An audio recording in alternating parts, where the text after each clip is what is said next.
And now, live from the 13 Now Digital News Desk, this is the Friday Night Fever Afterburn, sponsored by Beef O'Brady's.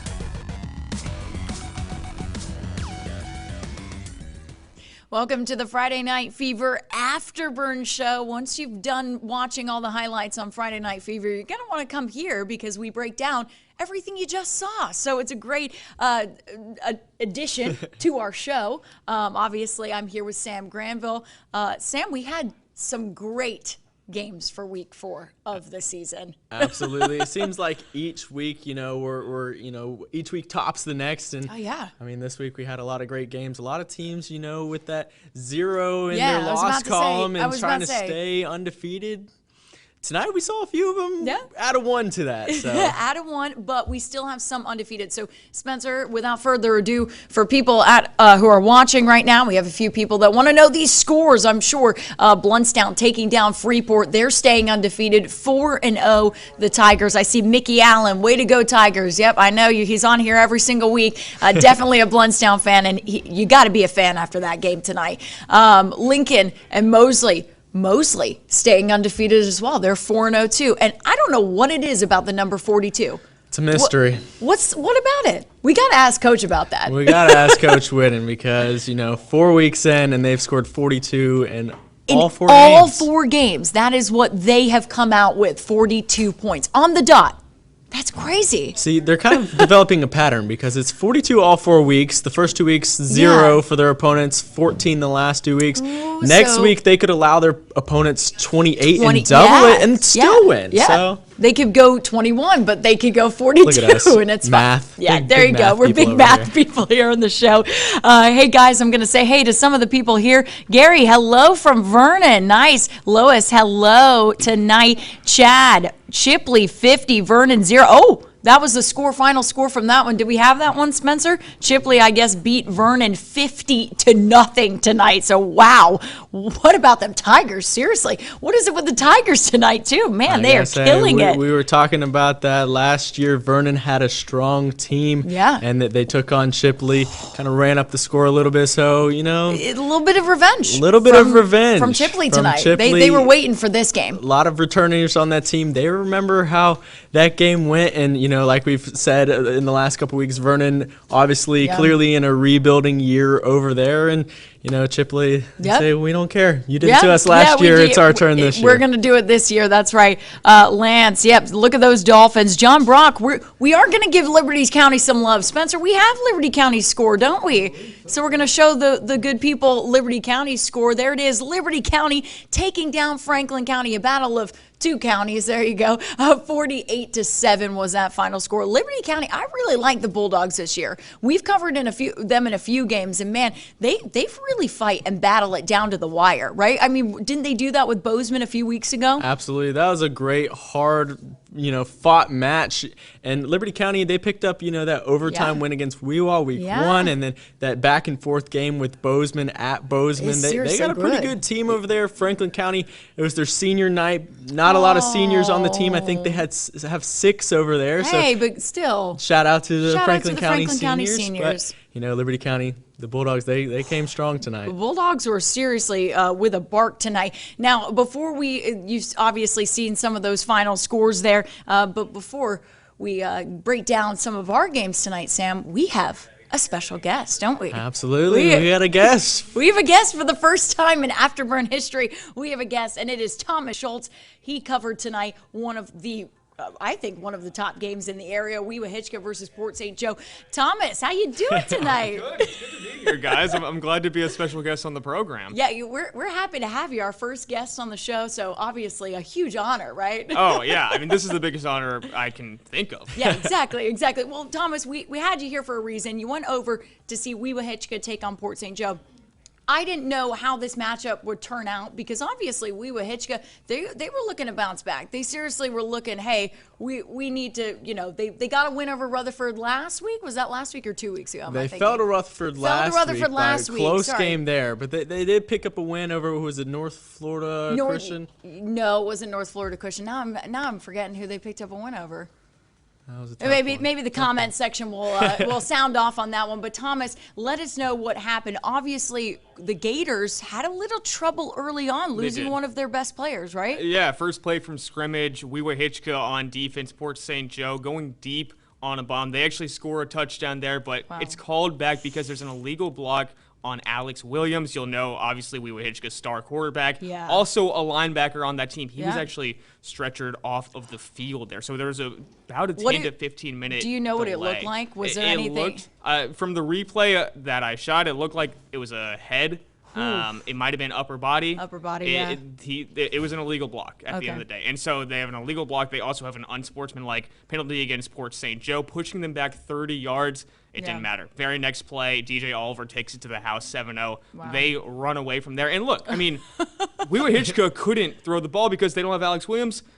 You got to remember, though, their defense suffered because he's their star linebacker in the middle. He's the guy there. And without him, Port St. Joe just gave it to Oliver, and he ran all over them. Oh, yeah. I mean, and Port St. Joe, I mean, we talk about Port St. Joe on this show a lot. I mean, we've covered pretty much I think every single one of their games this season, and they are one of the top-ranked teams in 1A right now. We cannot discredit that them and Bluntstown and Freeport, at least until tonight, I'm going to say with the Bluntstown beating Freeport, that Bluntstown and Port St. Joe are fighting for who's that top 1A team. Right? I would definitely say that's the case. And, coming into the season, Wewa Hitchka, they have a strong team over there, just as we saw tonight, Alex Williams going down. Our prayers are with him. But, both these teams, when I talk to them preseason, this is always the game they circle on their schedule, that big rivalry match between these two schools. And Thomas, the Gulf County rivalry. You were saying, this game was chippy from the start. I know you never want to see a star player go down, but kind of talk about, how it was between those two teams going at it tonight. Sam, it wasn't just the teams. You could see from the fans as well. Fans were heckling each other side to side. They were heckling the coaches. They were heckling the players. I mean, Nick Jefferson, one of the best players at Port St. Joe, he was getting heckled a lot tonight. Wow. He was making a lot of big plays, both on defense and on offense. In between maybe every couple of plays, there was some chippiness. There was a couple of scraps going on, and the referees had to break up a lot of that. So, look, obviously this is going to be a big game, and even if it is a blowout like it was tonight, there's going to be a lot of that rivalry blood going on in Port St. Joe. They just came out on top tonight, and obviously without Alex Williams, it's tough to rebound from that. Yeah, but I mean, the fans of Wewa Hitchka were really upset. So was the coaching staff. So look, it's a rivalry game, and blood's gonna boil a little bit. Yeah, absolutely. And we'll give you an update on Alex Williams when we have one. Obviously, we don't have one tonight, but we will check in and see how he's doing and what the injury was to the extent. But correct me if I'm wrong, Sam. Port St. Joe has not let anybody scored anything on them this season. That's exactly right. As Lance points out in the comments, those Sharks say no score for you or anyone. So far this season, or anyone. 72-0. In 3 games, 72-0. The Sharks have not allowed a point this season. 3 shutouts for the Sharks. There's a reason that they're one of the top teams in the state. Yeah, and I'd like to see them go up against those Bluntstown Tigers. I want to know who's the king of 1A in the Panhandle, because right now those two are literally, in my eyes, they're neck and neck for that top spot. I mean, seriously, they are just both so talented. I'm so excited to see what the Tiger Sharks do this season. Yeah, absolutely. Yeah. Well, thank you, Thomas, for coming on the show. Thanks for talking. Yeah, thanks for chatting about a little bit about Port St. Joe. Oh, before you go, though, we do want to ask about something else in the Mosley game tonight, right? Mosley versus Lincoln. Obviously, a big win for Mosley, and I don't want to give too much away, but you got a special exclusive experience after the Dolphins win over Lincoln. You got to go to their club victory. Am I right? I did. So kind of explain to the viewers what that is. So the club victory after their win, obviously a huge win for them tonight, a blowout win too, at Tommy Oliver Stadium. They come in, they go into the locker room, and they get the party started after the party ended on the field. They've got steam going. They've got music bumping. You might want to stick around next week, too.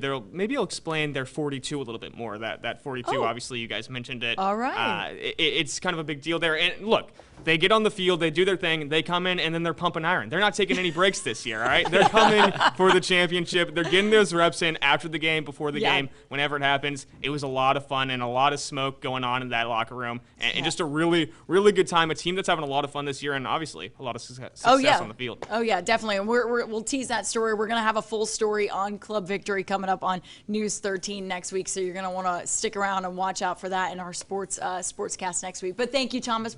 We'll bid you adieu now and get to the rest of our games tonight. Sam, I know you want to talk about maybe your game of the week, Freeport and Blountstown, do you? I think you do. Absolutely. Like we said, there's a reason we called this our game of the week. You know, both teams coming in at perfect 3-0. You know, the Bulldogs coming in, they're looking to defend that. They're looking to get to 4-0 for the first time in the last couple of years, and they're led by the quarterback Ashton Nunes. He comes out strong, but Blountstown, man, they just really showed their power tonight, showed why they could potentially be one of the top teams in the state this year. Of course, running away with this one 55-17. And Andre Williams, man, he balled out tonight. He just had himself an evening and just really showed out strong. As we see the fullback there getting in, it started early, but this one from start to finish, Bulldogs just really took it away. Yeah, honestly, I'm very excited to see what the Tigers can do. And John brings up a good point. I think Baker's ranked number 1. I think they are too. And if I'm incorrect, they did beat South Walton tonight, right, Spencer? I'm asking Spencer, our good producer. I saw that Spencer. in the comments. Baker won big. Or what was the match you were looking for? 1 point. Wow, they won by 1 point over South Walton, 49-48. That's a huge win for Baker over another top team, and playing a few classes up as well. I mean, absolutely. And South Walton has all those offensive weapons. So, man, I honestly, that is a great win for Baker. I'm excited to see they match up with Blountstown later in the regular season, so that's going to be a good game. We'll have to circle that one. We've been talking about Port St. Joe and Blountstown, but Baker, they're the kings up there in 1A. Yeah, they're the kings. So we'll see if anybody can dethrone them this season. Yeah, seriously. Giving you a quick look at some of those scores as well for those of you who are joining us right now. Walton takes down Maclay tonight, 34-6. Mariana beat Rutherford, 20-7. Holmes County with a great win over Sneed, Sam. This was a huge win for the Blue Devils program. Jeff Lee was texting me after the game, GATA, which was it was awesome. But I was really happy to see how they played tonight. It felt like they came out, played with a lot of heart, went up against a team that was undefeated. Sneed's 2-0 coming into this game, and they just took them down. Took them down. Right. Coming into this week, we were saying, Sneeds, Port St. Joe, Blountstown, those were the undefeated teams that really had, a powerful line. And then Holmes County bouncing back from the loss to Freeport last week and really just kind of showing, even though they went down last week, they're not out. And, that quarterback, Colby Jones, he's out there slinging tonight. We had Emily over there shooting. She's always over there in Bonifay shooting, and she just was very impressed by what she saw, too. But, bouncing back against a very tough opponent in Sneed. So, like you said, a great win for the Blue Devils. Yeah, Michael Duncan says big win for the Devils. You are not incorrect, Michael. And I believe Hunter Duncan with a interception there, right? I believe Hunter Duncan, Michael, that you probably are pretty proud of Hunter tonight as well. So good for him. I do see Josiah McCall's, looks like Levada McCall, if I'm saying that correctly. She says, I'm going to have to borrow McCall does it all. I like that phrase. Yeah, we like McCall does it all, too. Seriously, plays both sides of the ball was our play of the night tonight. Not only scoring touchdowns for Mosley, but also making plays on defense. He's listed as an athlete on the roster, and he is an athlete. There's no doubt about that. You're absolutely right. Hey, Mr. Sam and Miss Courtney, what was the score of the Arnold Marlins game tonight? Do we have the Arnold score? Probably don't want to know if you're a Marlins fan. But, no. It was a tough one over there. Oh, was it? Oh, okay. I don't know the score. I think it was 51-0, I think. Was it? Was it 51-0? Yeah. Sorry. Right. Oh, 51-0. Man. 51-0. Tough loss for the Marlins. Yeah, Drew, there you go. It was 51-0. West Florida taking that matchup. Man, tough one for the Marlins. They really have had a tough go around this season, but have played. Honestly, I've been impressed with some of their players and their quarterback, Seth Hernandez. But, man, they've just had a tough after tough opponent. They really have, and in the preseason they had North Bay Haven, and that was a tough little battle at home, and they got the job done. And they come into the season looking real strong, but like you said, they've just had a tough go around, tough schedule this year. It's always tough when you have Mosley the week before, but again, a very tough one tonight. I think this one was put away at the half. Rough. Not a great one over there for Arnold, but we'll see if they can bounce back next week. Yeah, and then we also, I do want to mention, because I know we have some North Bay Haven viewers, North Bay Haven did shut out Graceville tonight, 38-0. We did have a viewer confirm that in the comments, and man, good win for North Bay Haven. I'm glad that the Buccaneers got a win. They had a little rough start to their year, taking on, again, some tough opponents, but good over them, beating the Tigers 38-0. That's we should have gone to that game, Sam. Come on, what are we doing here? Right, like we said, there's a couple games tonight, Vernon, Arnold, where you kind of Graceville, where you kind of don't want to hear the final score, but those are big pick-me-ups for the teams on the other end getting the shutout. So North Bay Haven, like I said, and a few shutouts tonight, like Chipley getting the shutout over Vernon. Pat just said that Chipley shut out Vernon. They did, Pat. That is what happened, 50-0 tonight. So a big win for Chipley. And I do want to mention, because meteorologist Grace Thornton was on the comment section, and she went over to Mariana tonight. She did a live weather hit in the 6 o'clock show. If you don't watch her 6 o'clock show on Fridays, you're missing a whole lot. We got so many people live all over the Panhandle. It's great. But Grace is over there live.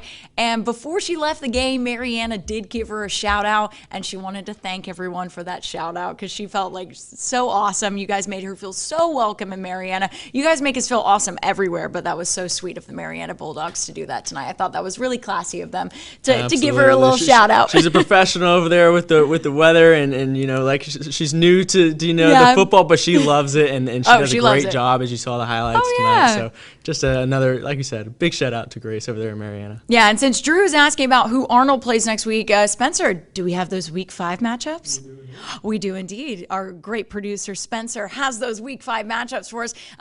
Let's go through them. Holmes County taking on Jay. Rutherford goes up against the big bad Port St. Joe Tiger Sharks. Man, that's going to be a tough one for the Rams. I mean, it's going to be interesting to see what happens in that one. Graceville takes on Liberty County. Bay is back in action after taking 2 weeks off against South Walton. I think this Tornadoes team might struggle a bit. Obviously, they've taken 2 weeks off, and 2 weeks ago, they didn't have their quarterback, Will Smiley. He's out for the season with an ACL injury. So, prayers to him, Will Smiley.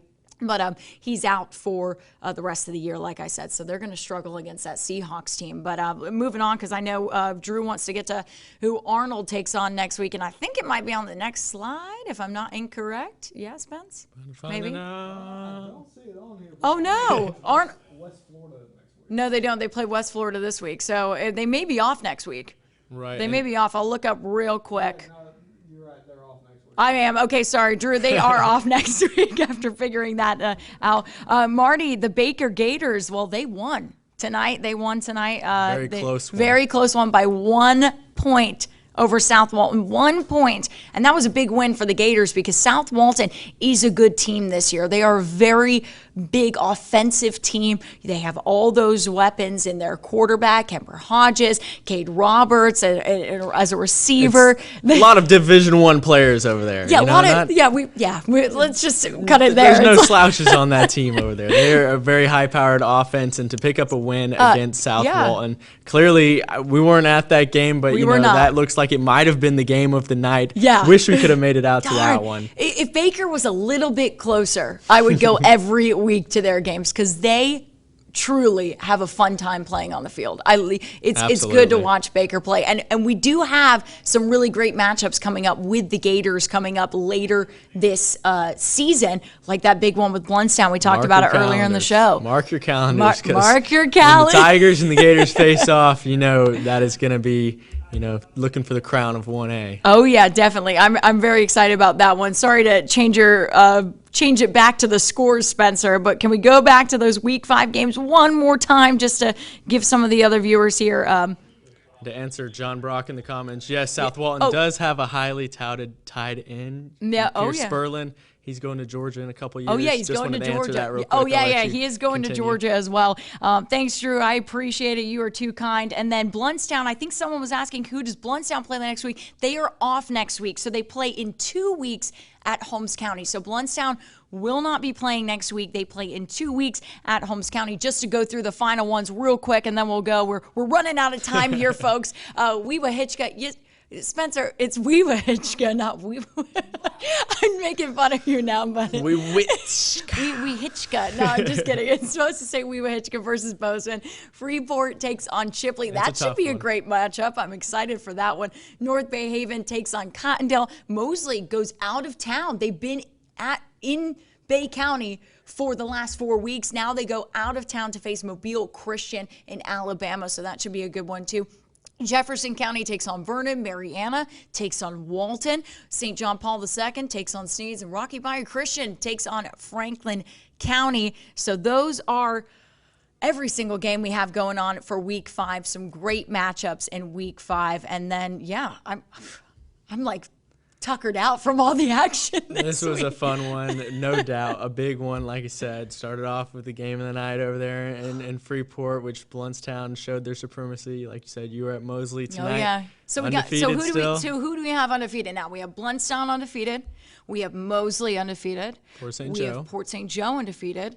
Are those the only undefeated teams? Because Sneads fell. Sneads fell, and they were undefeated. Baker, obviously, Freeport course, fell. Well, Baker, they're not quite in our Baker. Just region. to be fair to everyone who was asking about Baker, they're technically not in our coverage area. They're a little too far for us. So if you're watching from Baker, I apologize. We love you guys too, but they're just a little bit out of our reach. So just a little bit. So that's why we're not mentioning them in this. But for our area teams, Bluntstown, Mosley, Port St. Joe, I don't think I'm missing anybody. But if someone in the comments tells me I am, we will definitely correct that. But I'm excited to see all 3 of those teams moving forward. Oh, I completely agree. And like I said tonight, I was only there because the game was delayed a half hour. I was only there for the first quarter, so that's all I got to see from the Bluntstown Freeport game. But that Freeport team, I was talking about how physical they were. Oh, yeah. But they have so much speed on that roster. They can explode for us. Like we saw, 55 points.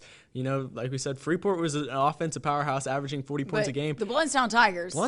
They get it done on both sides of the ball. They really do. They really do. Chad, you're right. Good game in Chipley next week against Freeport. I'm very excited to see that matchup.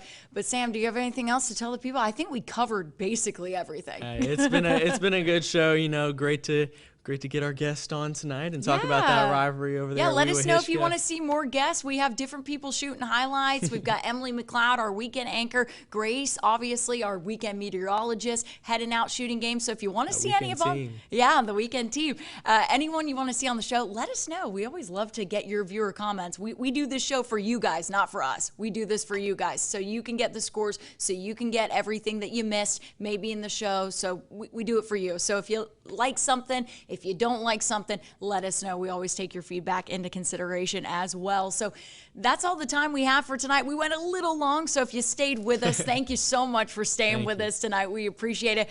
But we'll see you. This is it for Week 4. We'll see you in Week 5. Don't forget to watch Friday Night Fever on News 13 every Friday night at 10:15 after your news and weather. We'll